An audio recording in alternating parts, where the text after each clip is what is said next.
አዎ እነዚህ ላይማ በርቱ 3-2 ትውስታ ወደ ዋሽነፍ አረ ለወሽነው እኮ ይቆጠረው ለማስታወስ ያክል ነው አይደል አርቴታን እያስታወሳችሁት ነው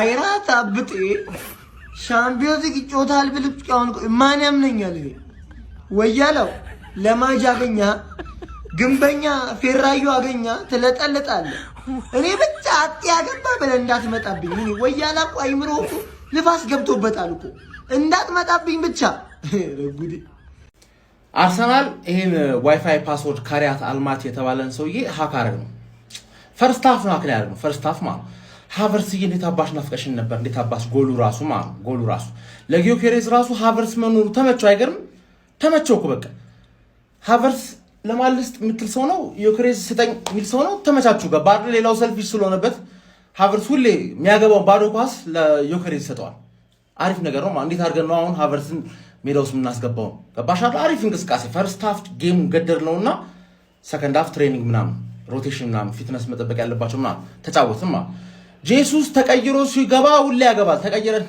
0-0 እያለን ምታገባ ምን አለበት አርክ የሚሆን ሰውዬማ ደግነቱ ተሰረዘበት ከባር ያለቀ ጨዋታ መግደል ነው የሞተ ሰው ላይ መተኮስ ነው ጄሱስ የሚችለው ከዛ በተረፈ የኤዜ እንቅስቃሴ ምናምን ተመችቶኛል ማርቲኔሊ ማሪፍ ነበርሽ አንድ ጎል አገባች ማርቲኔሊ ቻምፒየንስ ሊግ ደራዳም ከተባለ ማንንም ሁን ነው የሚያገባው ማርቲኔሊ የተለመደ ነው አሁን ሊድዝ ላይ ይሄን ነገር ፈርስት ሃፍ ላይ ድገሙልን ባይነኝ በቃ ፈርስት ሃፍ ላይ ሊድዝን ግደሉልኝ ይሄ ነው ማየት ፈልገው ሚያርዘገናርስ እኮ ተናገራለሁ ወያላው ሻምፒዮንስ ሊግ ገብቶ ሻምፒዮንስ ሊግን ነጅሶታል አልኩኝ እኮ እንግዲህ 6 ይምደቃ 5ቱ ካንስ ከ8 ጨርሷል ሌላው የጤና ቡድን ነው እንዴ 6 ያቀቦ ምናምን ወያላው እንኳን ከታምቶ 6 ያቀበል ተጫዋችም የለው ቀልድ ላይ ያዙ የእንግሊዞቹ ብቻ ነው የሚችሉ እንደዛ ኮሎኒ ይዟል ይጮታል እንዴ ምን አደከመኝ ሲችሉ ይሄዳሉ ነው ዋቴ ነኝ እንዴ ምን ሆናል የነገስንበት ቻምፒየንስ ሊግ ላይ አሁንም ንክስናችን እንደቀጠለ ዘርፋፈው እንደተቀመጥን ቦታው እንደተመቸን እንደተደላደለው ማለት ነው አጋነርስ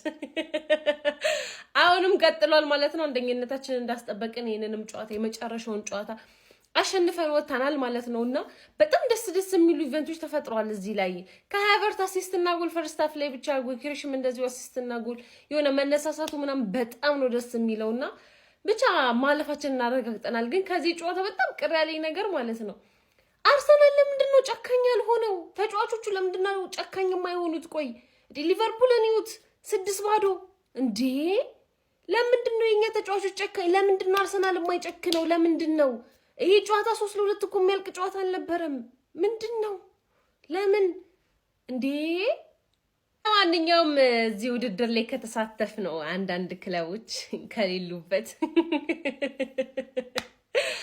አምስቱ የእንግሊዝ ፕሪሚየር ሊግ እንግሊዝ የሄዱት አምስቱ ክለቦች እንግዲህ ቀጥታ 8 ውስጥ በመግባት አልፈናል ማለት ነው አርሰናል ቶተናም ሊቨርፑል ሲቲ እና ቼልሲ እንግዲህ አልፈናል ማለት ነው ኒውካስትል ደግሞ ያው አጣሪያ ውስጥ ገብታለች ማለት ነውና በጣም ደስ የሚል ነገር አለው በዛ አርሰናል ይሄ ነገሩ ቀር ብሎኛል በዛ ልክ ግን ደግሞ የነ ከሃቨርት ማግባት የነ ጎክሬሽ በጣም ቢስትር ደስ ይላልና ትንሽ የሁዱን ነገር ያስረሳን ነገር ይመስላልና ጉዞ ወደ ቀጣይ በቻምፒየንስ ሊጉ ከ8 ጨዋታ 8ቱን የሚያሸነፈው ብቸኛ ቡድን ማን ነው አርሰናል በቻምፒየንስ ሊጉ ከፍተኛ ጎል ዲፈረንስ ያለው ቡድን ማን ነው አርሰናል ቻምፒየንስ ሊግ ያነሳሉ ተብለው ከተገመቱት ክለቦች ውስጥ ዋነኛው የሆነውን ባየር ሙኒክ ገርስሶ ኢንተር ሚላንን አሸንፎ እንዲሁም ደግሞ አትሌቲኮ ማድሪድን ረሚ ማርጎ ክለባችን አርሰናል በአንደኛ ደረጃ ምድብ ድልድሉን ከ8 ጨዋታ አሸንፎ አጠናቋል። የዛሬው ጨዋታ ውጤት 3-2 ነበረ። ቤተሰብ ምንም ይህ ውጤት ጨዋታውን በፍጹም አይገልጸውም። በፍጹም ነው የምላችሁ። አሁንም አጥቂዎቻችን ላይ እጅግ በጣም ትልቅ ችግር አለ። ምን አይነት ስህተት ሲሰሩ ነበረ?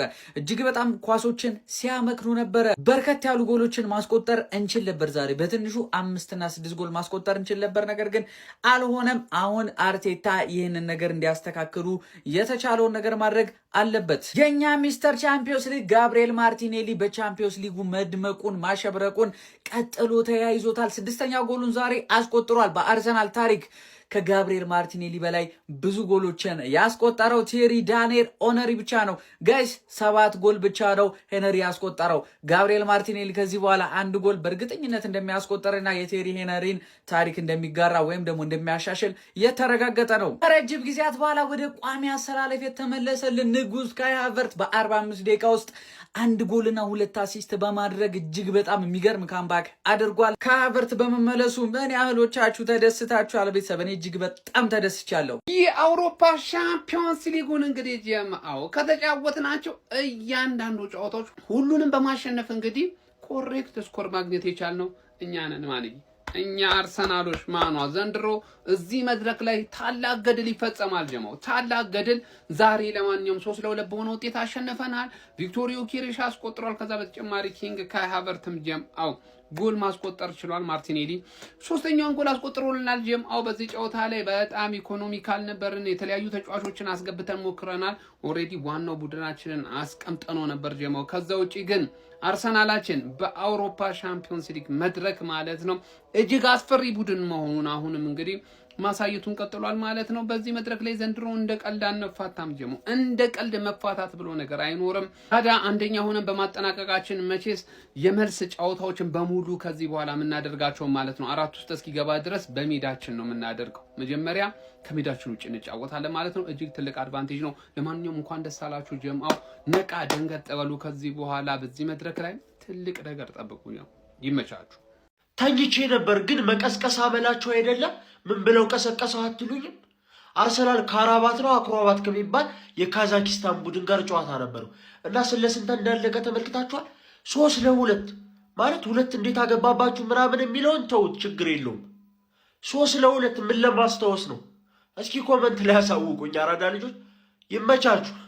የሚኬል አርቴታዎቹ መድፈኞቹ አርሰናሎች በአዲሱ የአውሮፓ ሻምፒዮንስ ሊግ ፎርማት ላይ አዲስ ታሪክ ጽፈዋል። ካይራት አልማቲን በሜዳቸው ኤሚሬትስ በመቅጠም 3-2 ማሸነፍ የቻሉት መድፈኞቹ አርሰናሎች በአውሮፓ ሻምፒዮንስ ሊጉ ከ8ቱ የምድብ ጨዋታዎች 8ቱንም በቀጥታ በማሸነፍ 24 ነጥቦችን በመያዝ ወደ ቀጣዩ ዙር በቀጥታ ማለፋቸውን ካረጋገጡ 8 ቡድኖች መካከል አንደኛ በመሆን ማረጋገጥ ችለዋል። ይህም እንግዲህ በአውሮፓ ሻምፒዮንስ ሊጉ አዲሱ ፎርማት የመጀመሪያው ቡድን ያረጋቸዋል ማለት ነው።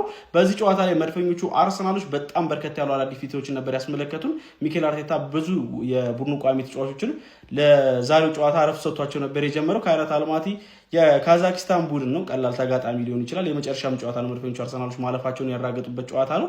ግን ቢሆንም በዚህ ጨዋታ ላይ ፈርስት ሃፍ በተለይ መድፈኞቹ አርሰናሎች በጣም አስደናቂ ነበሩ። ዮኬሬሽ አስደናቂ ጎል አስቆጥሮ መድፈኞቹን ቀዳሚ ማድረግ ችሎ ነበረ። እንዲሁም ደግሞ ካይ ሃቨርትዝም ሌላ ድንቅ ጎል ማስቆጠር ችሎ ነበረ። ማርቲኔሊም ተጨማሪው 3ኛውን ጎል ማስቆጠር ችሎ ነበረ። በካይራት አልማቲ በኩል ጆርጊኖ 7ኛው ደቂቃ ላይ ጎል አስቆጥሮ በፔናልቲ 3-1 ነበር የመጀመሪያው አጋማሽ ተጠናቀቀው። ነገር ግን 94ኛው ደቂቃ ላይ ሪካርዲኒዮ ለካይራት አልማቲ ተጨማሪ ጎል በማስቆጠር ጨዋታው 3-2 ሊጠናቀቅ ችሏል።